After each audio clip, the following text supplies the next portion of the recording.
I work on the dark side of business, and I guess I'm here because I wrote this book, The Dark Pattern, which we are going to discuss a little bit, which tries to make sense of why good people in organizations sometimes become monsters, break the law, behave immorally, and contribute to the moral collapse of an entire organization. So this is what I hope we will discuss. And Tom has extensively worked on this already by developing his own ideas, contributing to leading this further. And I'm happy to have an exchange on that, Tom. Yeah, that sounds great. I think first, if you kind of orient people to some of your key ideas. Yeah, maybe if I shortly summarize the key idea of the Dark Pattern book. Paul, what are you writing? Why did I focus on this area? Well, it's a good question.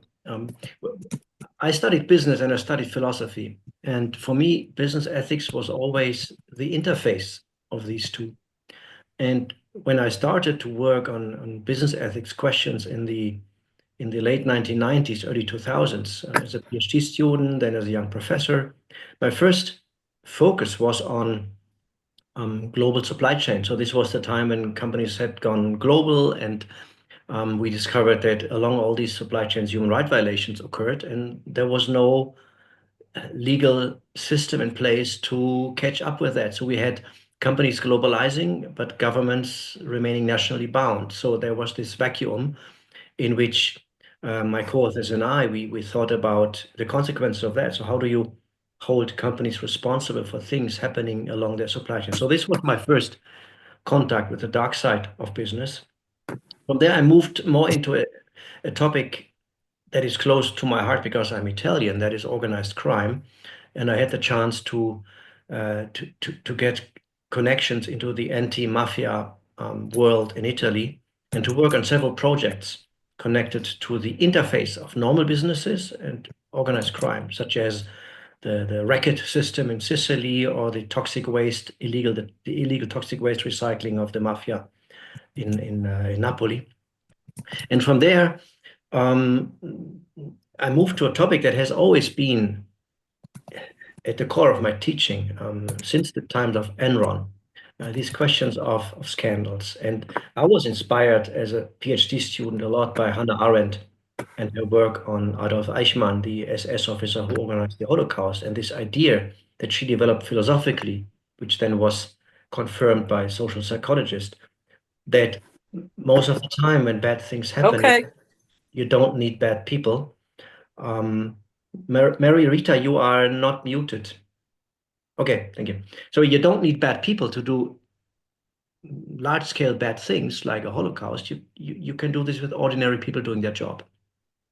And when I started to analyze the Enron scandal, shortly after it happened as a young professor, I realized that there were a lot of overlaps between these ideas and what you can observe in such corporate scandals. So this is how I came into this world of corporate scandals, and since then I have not stopped looking into them and asking myself, so why do they happen?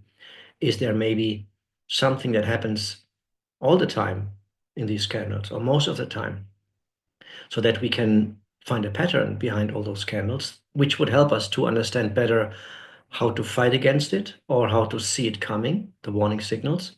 And this is what the Dark Pattern book is about. So my co-author Ulrich and we pretty much analyze all the big scandals of the last 3 decades. And we went into court documents. We spoke with people who were present when these things happened. We read investigative journalist accounts and newspaper articles. So to understand for each of those scandals what happened. And when we had done this, we compared them. So we wrote down about 15 cases where we just wrote down the story, what happened. We shared these stories with people who were there. We asked them, is this what happened? Is there something missing? And when we had these accounts, we compared them and tried to make sense of them and to ask ourselves, is there something that happens again and again? And the dark pattern is what we find as well, the things that you find across all these scandals. So maybe if I give you a brief introduction to the idea of the dark pattern, good people doing bad things. When we look at scandals normally, when we read about them in the news, we make two mistakes. The first mistake we make is we think that these things happen because there are bad people. We call them the bad apples, right? We think there are some criminal masterminds or some evil characters, and they drive the stories and they explain why these things happen. And the second mistake we make is we believe that, so we attribute it to the character of someone. We attribute evil to character. And the second mistake we make is that we think of ourselves as basically good people, which is not a mistake as such, but as if you ask people to rank themselves in their own ethics, we all tend to think we are above the average ethical. Um, and this is statistically impossible. So, but if you put these two things together, we think bad things are done by bad people, and we are, as individuals, above the average good. That means we look at scandals and we think, well, this is horrible, but it would not happen to me because I'm not like them. Now, if you look into these scandals, what you see is very often hundreds, if not thousands, of people who participate. Take the case of Wells Fargo, biggest American retail bank. Um, at one point, they started to commit fraud on their own customers by salespeople using the signature of their customers, and filling out contracts on credit cards, on bank accounts, and insurances without the customers knowing about it, and charging a fee on their regular account. If you do this a few million times, you make a lot of extra profit. Now, there were roughly 100,000 salespeople participating. 100,000. You cannot explain this by character. What kind of strange bank would that be that only hires criminals? Or what would this bank have as a reputation if criminals would say, well, if I want to unleash my criminal energy, I have to work at Wells Fargo, right? Or what kind of HR department would that be where they screen just for these people? No, that's not about character. But if it's not character, what is it? Well, the answer that we give in this book is we think it's about context. It's about the situation. Anybody of us, if we had been put in situations like those Wells Fargo salespeople or Volkswagen or Boeing engineers or Theranos engineers, we would probably have done exactly the same as they did. And we might not even have thought that what we do is wrong. This is a phenomenon we call ethical blindness. So the inability to see that what you do is wrong. You know it initially, and you will know it later after the situation is gone. But as you do it, you don't think that what you know, what you do is wrong. You don't even think in ethical terms anymore. It's removed from your radar screen. You just execute a routine, a habit. When you get arrested, you're shocked. How could I do this? But you don't understand it in the moment. So that's the ethical blindness aspect. What makes you ethical blind is the dark pattern. 9 building blocks, as we call them. So I go through them, explain them to you now, and give you a few hints or a few examples, illustrations. Yes, Leslie's question is Wells Fargo, Boeing, and etc. examples of people thinking they do the right thing. I come to that. I think yes, it is, or at least it's people thinking what we do is what everyone does, or what we do is without alternative, or they do not even have the whole picture of what they're doing. Right? They just see a fragment of it because they're in a silo, but they contribute. So the dark pattern, let me start with the first element. The first element for me is the most important one because a lot of the other things flow out of that. And it's what we call rigid ideology. It's this thing that we teach in business schools since decades. Shareholder value maximization, neoliberal thinking. Markets regulate themselves. People are by default egoistic. The world is a competition. Innovation happens through smashing stuff, through disruption. So these are just a few elements of what we teach in business schools and what managers execute when they go to the market. Yes, we have to make quarterly goals. That's part of another dark pattern element. I come to that later. But the ideology is liberating us from ethical thinking. We teach that ethics has nothing to do with business. There's this famous quote from the founder of McDonald's who once said, I believe in God, the family, and McDonald's, and in the office that order is reversed. He's not saying that in the office he doesn't believe in God. What he's saying is that in the office, God gives him different types of rules to follow. And these rules are about maximizing profit. Or as the CEO of Goldman Sachs once said, doing God's work. We're doing God's work if we just think about ourselves, because the market will lead to benefits for everyone. Take the Boeing case. When Harry Stonecipher became CEO of Boeing in 2000, it's very Calvinist, exactly. When Harry Stonecipher became CEO of Boeing in 1999, he did two things that he had learned from Jack Welch um, in order to maximize profit. The first thing is he fired 25% of the workforce in 4 years, 25%, including most of the more experienced engineers. And then he was buying back shares of Boeing, billions and billions invested in their own shares. Why would you buy shares of your own company? Well, you reduce the number of shares, the share value goes up. The same if you brutally cut costs, share value goes up because your cost structure is suddenly much, much better. So you have two elements that increase the share value tremendously without any kind of substance behind it. Actually, instead of creating substance, you destroy substance. In the very moment where you have to innovate, you don't have the money to do this anymore because you used your profit to buy back shares, and you don't have the people to do it. You squeeze them. So that's rigid ideology. Or the other element that you see played out in the case of Uber or WeWork, or many, or Facebook, Meta, the idea that you must smash stuff to innovate. Innovation in Silicon Valley means you first destroy everything that's there, and then you build something totally new on the debris of what you have destroyed. That's also part of this ideology. So this is the overarching thing. We have certain beliefs we share when we execute business decisions, and they promote this feeling that ethics has nothing to do with my job. The second element of the dark pattern is what we call toxic leadership. You have in all these companies a climate of fear in which it's not possible to speak up.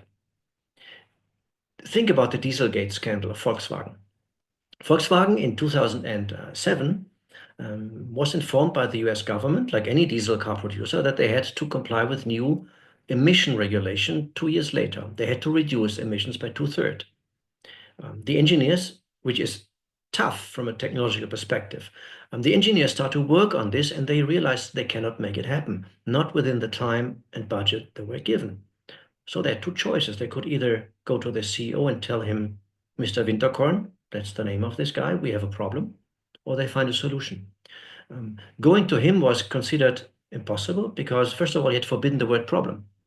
At Volkswagen, he didn't have a problem. And if you want to understand the culture at Volkswagen, there was a news magazine article published 2 years before the scandal happened. And there's one sentence that sticks out of that article. It's describing the culture under Winterkorn. It says, Volkswagen is like North Korea without the concentration camps. Like North Korea without the concentration camps. A climate of fear where you have psychopaths at the top who yell, who humiliate, who fire randomly, and who forbid you to use the word problem. Now, if you're an engineer and you have a problem, you know what would happen if you go to him with a problem. You will be fired. You don't want that. You have fear. You know that speaking up is impossible. So this is what you find in all these scandals. You find at the top people who create a brutal regime of obedience where you cannot deviate in your opinion. You must do what you're told to do. And now imagine, and that's a third building block, imagine you are given in this climate goals you cannot achieve, totally unrealistic goals. I mean, goals should be motivating, they should be ambitious, but what if you know you cannot achieve your goals and your boss knows you cannot achieve your goals, but you cannot say it because of this other factor, the fear, the pressure, the humiliation. You will do whatever it takes to survive. There's this quote from one of the salespeople at Wells Fargo, who said at one point after he was talking about what happened there when he was committing the fraud, he said, well, I have fought in the Iraq War in 1991, and I must say, working for Wells Fargo was worse. So he compares it with his war experience. Others would say, well, I was on Sunday evening having stomach pain because I was thinking about work on Monday morning. A third one was saying, well, they came to me 4 times a day yelling at me because I was not achieving my sales quota. Um, and this is an open space office. Imagine you go to your team member 4 times a day yelling at them in front of everyone because they don't achieve their quota. Someone else said, well, I achieved 110% of my quota. And they still said that's not enough. You have to achieve 120%. There's this story of one of the salesmen at Wells Fargo who was twice in a row best salesman of the USA. In the third year, he achieved 95 or so percent. He was fired. That's the climate. You have these impossible goals to achieve. You have fear. And if you don't achieve those goals, something terrible will happen to you. Factor number 3. Number 4 is what we call manipulative language. It's the way leaders speak with their teams. And you find typically 3 types of languages in a scandal, in a company with a scandal. The first one is aggressive, warlike language. The CEO of Lehman Brothers, Richard Fuld, it's the only bank that went bankrupt in the financial crisis. He used to say, you have to cut the throat of your enemy. And he would give people plastic swords. But when he said your enemy, he was not talking about Goldman Sachs or JP Morgan. He was talking about the colleague next door. Because at the end of the year, 20% of them would be fired. And only the best traders would survive. You must cut the throat of your enemy. The CEO of Volkswagen before Winterkorn, Martin Ferdinand Piëch, when he was caught in another scandal where he had hired the chief procurement officer of General Motors, who came not just with his entire team, but with 11 boxes of documents about the entire supply chain of General Motors. When he had to do a press conference on this fraud, he said, we are in a war. And in a war, there are winners and losers. And I want to be the winner. So you see, there are leaders who talk like in a war. And we know from research in psychology that if you use that kind of aggressive language, you push people to the limits of what is right and wrong because they perceive themselves as being in a war. The second type of language that you find in these organizations, the second language game is what we call euphemistic language. So you do things that are totally wrong, but you package it in words that sound harmless. Take the scandal of Lance Armstrong, Tour de France winner 7 times in a row. And as we know today, he won the Tour de France 7 times with the help of EPO, a drug that gave him 10% more performance. But they never said EPO. They never said doping. In his team and the other teams of Marco Pantani and Ulrich, the doctors would tell the cyclist, I give you an injection that's for your health. This injection is for recovery. I'm preparing you for tomorrow. So you use neutral language, and we know, and again, this is well researched, that if you use euphemistic words to describe something morally doubtful, it's much easier to engage in it. You know this term, creative accounting. What it means is tax fraud, of course. But who can be against creativity, right? So words can cover up with a lot of these terms that would, if they would be spoken out, make people think twice before they engage in. And the third language game that you find in these scandals, especially in the startup world, is sectarian or sect-like language. We are on a mission for humanity. We will save humanity with our innovation. He is the Messiah. That's how they called the WeWork founder, Adam Grant, in his company. Or they also called the CEO of Enron the Messiah. The Economist did this. If I'm a Messiah, I walk over water. The rules don't count for me. The lawyer of Elon Musk last year said, well, Elon is sending rockets into space. He's not afraid of the regulator. Think about this sentence for a moment. He's not afraid of the regulator because he sends rockets into space. And if you search for legal violations, Tesla, settlements, Tesla, you find thousands of stories. There's even a Wikipedia website on legal violations for Tesla. More than 1,000 lawsuits going on. So that is language. Language does not only signal to us there's something wrong, potentially. Language is also helping people to make sense of the world. And if I'm constantly in this sect-like language game, I believe I am special. We are different. We are above the others. We save humanity. And you, with your criticism, you don't count. I don't listen to you. So this is number 4, language. Number 5 is incentives, destructive incentives.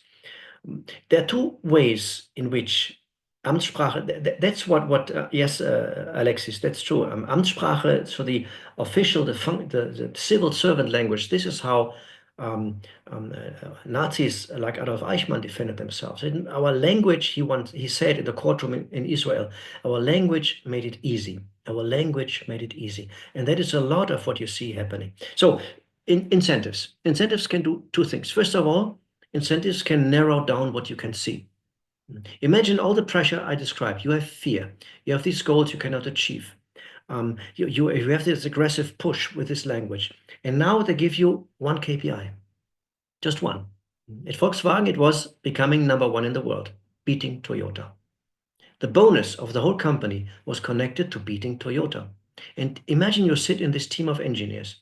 You know that if you don't build this filter, you will not be able to enter the US with your cars in 2009. You will not win market shares in the US. You will not become number 1 in the world because you will not be able to beat Toyota. The bonus of the entire group worldwide depends on you and your team's lack of performance. Or take Boeing. Boeing had 2 KPIs when they built the 737 MAX, which then crashed: speed and cost. Think about this. They had 2 KPIs, speed and cost. They had to build this airplane as fast as possible and as cheap as possible. They would fire entire teams for not cutting cost fast enough. So again, with all these other pressures, you must achieve your goals. You have fear of your superior, and you have these 2 KPIs, you execute, right? So this is one. They make you blind for warning signals. You don't see left and right. You just see your KPI. But there's something else, and I mentioned this indirectly already with Richard Fuld. And again, it's something that was introduced by Jack Welch when he became CEO of General Electric, the manager of the century, Jack Welch. He introduced something into business that is called the Gauss curve. He said, well, in any team, there are high performers and there are low performers and there are average performers. I don't want low performers in my company. He called them dead wood. Language again, dead wood. At McKinsey, they call them value destroyers. Same kind of inhuman language. So dead wood. So he told his people, every leader on each level has to fire 20% of his or her team every year, regardless of performance. So you can have the best performance of the entire company with your team. There must be 20% low performance because there's the Gauss curve. So you fire 20% of your team every year. What you do if you apply this, and since then many companies have done this and keep doing it, despite the fact that we know that A, the Gauss curve does not exist in performance in companies. It's totally wrong. There's no evidence for that. And B, we know it doesn't drive performance in the long run. It destroys people. It destroys performance. It creates hunger games. Because if we are all in one team, and I know that 20% of us have to leave at the end of the year, I don't want to be one of them. I will do whatever it takes, not just to be good, but to be better than you, which includes not collaborating. Why would I collaborate if I have to beat you, right? So you create a horrible work climate in which people fight each other. And managers sometimes believe this is how we create performance. Mark Zuckerberg recently said we need more masculine energy in the company, and he wanted to create this masculine energy by firing 5% of the people to have a start. It's the same kind of thinking. And you find this in all these scandals. Volkswagen used under Ferdinand Piëch already to let 2 teams of engineers work on the same challenge. And the winner would be applauded and the losers would be either fired or demoted. At Wells Fargo, 20% had to go. At all these companies, you have one or the other form of hunger games internalized. This is number 5. Number 6 is what we call ambiguous rules. Imagine you work at Wells Fargo and you struggle to achieve your quota of the day to sell bank accounts and credit cards and everything. And you can't. But you see your colleagues engaging in fraud and they achieve their goals easily. They are not yelled at. They are promoted. They get their bonus. Um, and you ask yourself, well, if that is what is done here and everyone is doing it, why not me? Why should I do something else? Because I don't want to be humiliated all day long. I want to achieve my goals too. You start to cut corners as well. You start to commit fraud as well. Because what you observe is that in your organization, there are official rules. You are sent to this compliance training. You get information about the values of the company, but then you observe what really happens around you. And you realize there are two things that are in contradiction: official rules and informal rules. Um, and you realize over time that what really counts is the informal rules. Not imposing rules strictly on your team leads the team under pressure to interpret rules. What else can I break as a rule as long as I'm successful? So what you create over time is a gray zone, a huge gray zone in which people start to interpret any rule. And they are pushed by all these other factors: the toxic leaders, the unachievable goals, the internal competition. They are pushed towards the darker gray zones of this field of gray. And they do not realize at one point they step over it and move into illegal behavior, from morally doubtful to illegal practices. That's number 6, ambiguous rules. Number 7 is what we call perceived unfairness. Again, the story of Lance Armstrong, because I think this is showing this quite clearly. When Lance Armstrong could no longer deny that he had used EPO, this drug, to win the Tour de France 7 times in a row, he went to the Opera show and he said something very interesting. He said, I admit, I confess, I used EPO, but I never cheated. I never cheated. How can he say that? Well, he knew that everyone else was doing the same. All of them were doing the same. And if everyone is using EPO, if everyone gets 10% more performance, which is huge in professional cycling, and I don't do that, that's not fair, right? And if it's not fair, I cannot win. If I also do it, I create a level playing field. So you can paradoxically use the argument of fairness to do something illegal and morally justify it. Everyone does it. If a sales team believes that everyone bribes, all competitors bribe, they will at one point think, well, if they do this and I never get these contracts, I have the right to do the same. Or think about the Volkswagen case again. Volkswagen engineers were wondering, why do the Americans give us such almost impossible new compliance rules? And then they see that in Europe, at that time, about 80% of all cars are diesel cars. In the US, only 2%. Why that difference? Well, in Europe, they had signed the Kyoto Protocol, the governments. They had to reduce CO2 emissions because of climate change. So they set all kind of incentives for car producers and car buyers to go for diesel, because diesel is more efficient than the other options at that time. In America, there is no climate change, as we learned today again. So they didn't care about CO2. They cared about these particles that create asthma and smog and cancer. But if you're a German engineer, what you see is a foreign government creating an obstacle for you to make it more difficult to sell your cars so that their own car producers have an advantage. That's not fair. You are angry. You cannot achieve your goal, but you have to, and they make it so difficult for you. You feel the right to cheat. You're justified in doing so. And you can add, and just to illustrate, this pattern is always in connection. It's always all these things falling into place at the same time.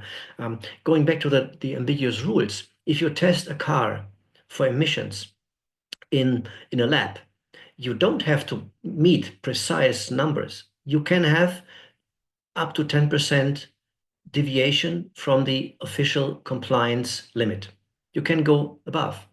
that limit. So what do all these car producers do in the lab? They trick the car into having lower emissions. For instance, you can heat the room. In summertime, a diesel car has lower emissions than in wintertime. So you simulate summertime. And this is just one of the many things all car producers do. So Volkswagen was not having a clear right or wrong, black and white rule when being in the lab. They had a gray zone. And in that gray zone, they went to the limit. And they went to the limit in a more elegant way than their competitors by using a software, right? So that is how they might have perceived it. Just to finish the pattern, the last two things. Number 8 is what we call dangerous group. So it's group effects. I would like to highlight two types of group effects. The first group effect is you feel that you are above the others. As the Enron people used to say, we are new economy. The others are old economy. So new economy means rules are not relevant for us. You feel you are above the rules because you are special. You are a different type of organization. Uber had the same policy. We are not a taxi company. We break the taxi laws as we wish in any city we go because we are different. We are the future. They are the past. That's one type of group conformity pressure. The other one is also something you see at Theranos or at Uber. When you are under pressure from outside, everyone seems to be against you. They criticize you for everything. They create obstacles for you, the regulator, competitors, your customers cheat on you, whatever it is. You feel like in a medieval castle. You are under siege and you have the right to fight back. I mean, Uber managers told me, well, we had bodyguards. The taxi drivers were attacking us in our offices physically. We were in a war. So you have all the reason to say we are the good guys, but we are under pressure. It's not fair. We defend ourselves by all means available. That's a group conformity. And number 9 is what we call the slippery slope. None of these scandals, in none of these scandals, things go wrong extremely from one day to the next. It's a slow process of one compromise after another. It's a slippery slope. Volkswagen was not manipulating this software in one go. Actually, to tell the truth, it's not even Volkswagen who does the software. It's Bosch supplier, and Bosch had a spreadsheet with 1,165 entry points where software engineers were doing that little thing. And step by step, back and forth between Bosch and Volkswagen, they were developing this thing together in small steps, one step further towards cheating after another. Or the Tour de France example again. It's not that you become a member of the team of Lance Armstrong and they tell you you must use EPO. For 2 years, you would get all kind of injections that are legal, iron, vitamins, and so on. And they would leave you alone. But after 2 years, you would have to make a decision. But you are now used to all these things, and you know that they have a team A and a team B, and team A is the one going to the Tour de France, team B not. And team B is the people who probably get fired over time. And you have no chance even to stay within the group in the peloton in the Tour de France if you are not having this extra performance coming from EPO. So all these cyclists, they say, well, I was always against drugs, but then at one point it just felt natural. It was just the next thing after all the other things I did. And I was almost relieved to do it. The slippery slope. Every step makes the next step easier because you are in this routine, in this habit of doing the wrong thing. Typically, a Wells Fargo salesperson would not start by cheating on customers. They would open in the evening a bank account on their own name just to achieve their quota. Next day, they would close it. Or they would open a bank account for a family member just to achieve their quota and then close it again sometimes. So it's a slippery slope. And the dark pattern is just this claim that these 9 elements you find in any big scandal. You actually might find them even in other companies, but not to the breaking point yet. Because the reason why a company at one point engages in illegal behavior and falls into this collapses morally is not the dark pattern itself. It's the fact that their success story gets stuck. And the dark pattern then makes it impossible to say that. to think about this, to find a way out. You must continue your success story. You need to build this new airplane at Boeing. You need to find this filter technology at Volkswagen. You have to achieve your sales quota at Wells Fargo. Otherwise, something terrible will happen to you. So this is the story of the book. And yeah, back to you, Tom. I look forward to the discussion.